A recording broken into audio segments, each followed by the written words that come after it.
وفي يوم وأثناء ما باي بيتعلم الصيد بينط ريتشارد فجأة في البحر، وبيبدأ إن هو يصطاد السمك بنفسه. بعدها بيعوم باتجاه باي. باي بيخاف وبينط بسرعة على القارب الكبير، وبيزيل أي شيء ممكن يساعد النمر إن هو يصعد للمركب بتاعه. النمر بقى متعلق بالحبال في المية، وباي بيفكر للحظة إن هو يقتله، ولكن لما بيبص في عينيه ما بيقدرش.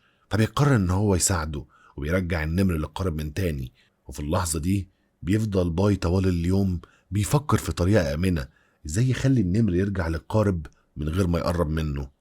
وفي النهاية بيصنع سلم صغير من الحبال، وبيمسك ريتشارد فيه وبيصعد للقارب. وفي الوقت ده بينط باي بسرعة للقارب بتاعه ويبعد. وفي واحدة من الليالي بينظر باي للبحر. المية كانت صافية جدا، لدرجة إن قناديل البحر كانت بتنور في الأعماق، كأن البحر كله اتحول لسما تانية، سما مليانة بالنجوم. بيحرك باي إيديه في المية، وبتظهر حواليه دوامة من النور. المحيط كله بيبدأ إن هو يلمع، كأن النجوم نزلت من السما وسكنت جوه البحر.